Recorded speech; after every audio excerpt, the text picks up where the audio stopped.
study a very stringent and large-scale rent control policy and document spillovers to the owner-occupied housing market, exactly because we have data on advertisements. So we can look both at rents, but also at for sale units. And as I said before, besides studying the impact of the introduction of rent control, we will also be able to observe what happens with the rent decontrol. So when the rent control law is abolished after 1.5 years after its introduction. We also contribute on the debate on housing affordability by showing that probably rent control is not the perfect measure, exactly because of the substantial negative impact that it has on the supply of rental units. So let's start by looking at the institutional background, so the rent control law. I want to be fast here because we discussed this already. This was a law that was introduced in September 2020. It became immediately effective, so from contract signed, starting from 2 days after the law was passed. It was implemented for 16 municipalities that where the rents of residential properties couldn't exceed either reference rent of similar property in the same area or the rent stated in the last rental contract if the lease was signed between in the 5 years before the implementation of the law. And as we said, the rent control laws that abolished, and it was declared unconstitutional on March 2020.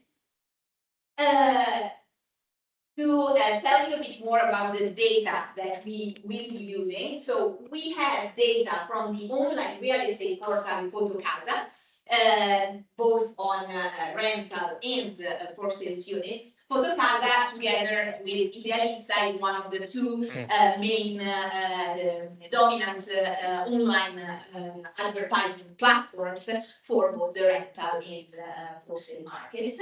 And we have all the data all the rents and sales ads that were active in the whole Spain, so not only in Catalonia, at the monthly level between June 2020 and June 2020. We have all the information that you can see on advertisements, so location, possible rental or sales price, property characteristics. We also, for a subset of units, we also have information on the status of the property on a scale from 1 to 4. We complement this data with characteristics at the municipal or city code level before rent control, so that we can also control for the impact of pre-policy differences across municipalities or areas. To be more precise about how we define our sample, from the population of the monthly rental and sales ads, we draw municipalities with missing values and key values. We then also draw new constructions because these were not subject to the law. And importantly, in our main analysis, our main sample includes advertisements from all restricted municipalities, so those municipalities in Catalonia that implemented rent control and kept it throughout all the sample period.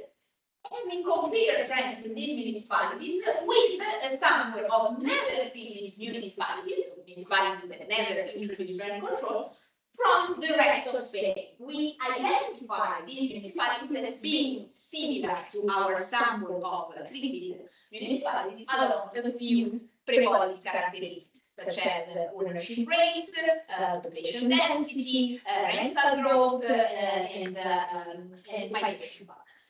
And the idea, the nice thing of having data for the whole Spain is that it's hard to say that in Catalonia there are very similar markets, very similar rental or sales markets that are similar to Barcelona and Tarragona. In this way, our control sample will include cities like Madrid and so on. Okay, so just to be quick on this, because our empirical specification is pretty standard. We use two-way fixed effects difference models, where our main dependent variable of interest is the log diversified rental or sales price per square meter, and our main coefficient of interest beta is the interaction between the treatment indicator and the cost indicator, which will capture percentage changes in rents or sales prices in treated versus untreated municipalities. The fact that we include fixed effects for municipalities and time, so month, allows us to absorb the impact of both observed and unobserved differences across areas that are fixed over time. So differences in rental demand, amenities, average wages, and so on. Then we also, as I said at the beginning, besides looking at average effects, we also estimate event study models so that we can see how the impact of the policy changes with time from the moment of adoption. Going to the results also, because I don't know how much I have left. There's no clock, so it's a bit. It's okay. It's okay, perfect. Because I tend to speak too much, always in life. So okay. So going to the main results of the paper. So first of all, let me start with rents, and then we go to sales prices. So this is the plot that shows you the treatment effects of the impact of rent control, which was introduced September 2020, the first vertical line on rents, rental prices. And you see that just after the introduction of rent control, rents start to go down pretty much immediately. However, after about a year from the introduction of the law, they start, we can see a U shape, they start rising once again, going back to pre-policy levels. This is for rents. When we look instead at the supply, so of rental contracts, of rental ads in this case, so when we look at volumes instead, we see that same thing after the policy is introduced, we see immediately a decrease in the supply of rental ads. So people start removing immediately units from the platform. And the supply, contrary to what happens with rents, doesn't really go back to pre-policy level until the very moment in which the policy is then abolished in March 2022, where you see that the difference in volumes of rental ads between treated and controls goes back to zero. Then going to spillovers on the for sale units, we see that starting again from prices, we see that prices after the introduction of rent control start declining. The decline is slower, and this is consistent with other types of findings where typically the owners take time to capitalize reductions in future earning opportunities from their properties, and so the decay is much smoother than what happens to rents. But very interestingly, we see that even after the policy is removed in March 2022, the decay doesn't actually stop. And so this is interesting because it's, I think it captures expectations of future similar laws being implemented, which we know were not so imaginative, and so this is very interesting to see how the difference between the two markets. If rents can go up once the policy is introduced, sales prices don't really recover. When we look, and this is very speculative to these, what we saw with prices, when we look at volumes, so the supply of for sale units, they immediately go up.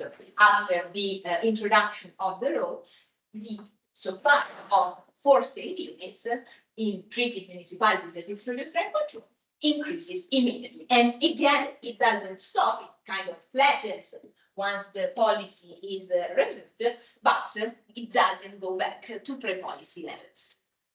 And we test the robustness of these results with the different types of robustness checks. In particular, let me stress that we show that our results are robust to the use of alternative control groups. So we look at what happens when we include as in our control group all non-regulated municipalities in Catalonia, only the neighboring ones which are supposed to be more similar to the treated ones, or also similar municipalities in Catalonia with a similar rental growth, but with a smaller population. We also do our best to control for the impact of COVID, because of course this law was introduced in September 2020, which was just a few months after the COVID stroke. And we control in particular for the number of COVID cases per capita. And we also show that these effects that we document are not driven by the larger and more touristic municipalities, helping us rule out that it was actually COVID driving these results. Now, as we saw, it seems that just after rent control is introduced, the rental supply goes down while sales go up. So it seems that there is a shift from the rental market to the sales market. To bring this, of course, we cannot track units across the two data sets, so because we just observe advertisements. To try to bring these two things together, what we do is to compute municipal level sales to rental as ratio, so that we can see if within the same municipalities the reduction in rents goes together with the increase in sales. And in fact, this is exactly what we see. We see that just after the policy is introduced, the sales to rental as ratio increases, meaning sales go up, rental heads go down, pushing the ratio up. And again, this ratio goes back to pre-policy level just after the policy is levied. With the price to rent ratio, so looking at the ratio between sales prices and rents, we do see that since these prices and rents go in opposite direction, the ratio doesn't really change after the rent control, but in the last part of the sample period, where the rents start to go up again, the ratio decreases. Then go back to pre-policy levels when the policy is abolished. Another analysis that we do to, again, support this shift from the rental to the owner-occupied market is to look at what happens to the composition of supply. So if the types of properties that get rented or sold change. And we do this for controlled municipalities and treated municipalities. You see that for controlled municipalities, when you look at different types of characteristics like size, number of bedrooms, bathrooms, lift garage, and so on, pre-policy, post-policy, there is no real difference when you look at controlled municipalities, which are those that didn't introduce rent control. When you look, however, at treated municipalities, you see that there is basically a reduction, and this is again consistent, you already anticipated this, there is a reduction in the size, in the number of bedrooms, bathrooms, and so on, meaning that the types of properties that get rented are smaller and in general worse. Interestingly, we find, this is what I just pointed out, interestingly, we find the same for sales, in the sense that when we look at sales advertisements in controlled municipalities that didn't introduce rent control, we don't find any type of difference pre and post policy. But when we look at treated municipalities, we see that also properties for sale get worse. And this is consistent with the fact that the best rental properties are still not the best of the sales properties, because the two distributions are different. Typically, sales properties are larger and in better conditions. And so this again supports the fact that top properties from the rental market shift to the owner-occupied. I see that we are out of time, so let me just be very quick with the last part of the paper, where we look at where in the distribution do these changes, these effects come from. And here, again, I just want to be quick, but we find that the documented decrease in rents and prices come from the bottom of the distribution. So it's the cheaper units that decrease in rents and prices. The very last slide that I wanted to show is where we try to quantify gains and losses by tersize. So looking at the impact across the different tersize of the two distributions. And just to show you where we basically impute the estimated change by tercile that we find, that we document, to the pre-policy total values, what we find is that renters in the bottom two terciles would have saved around 25 million euros over a horizon of 10 years if rent control had been in place, because in fact the decreases are not that large, but when you aggregate across millions of renters, then you do get to this amount. At the same time, interesting, we find that also owners in the bottom two terciles lose almost 800 million euros. And so this is, of course, just a thought experiment that we do to try to quantify the losses or gains from rent control in these two different markets. This is basically just suggesting that the gains for the benefits to cheaper tenants don't seem to be compensated, don't seem to compensate the costs to owners of cheaper units. And with this, I conclude. I was out of time as predicted in the end. And I conclude by saying that we do document the temporary drop in rents, but because the rental supply substantially shrinks, this offsets the benefits over time. And let me just repeat what I said. Last part, where I was pretty fast, a back of the envelope calculation suggests that the economic benefits that go to lower rents are partly offset by the cost of the depressed lower house prices. And with this, I thank you.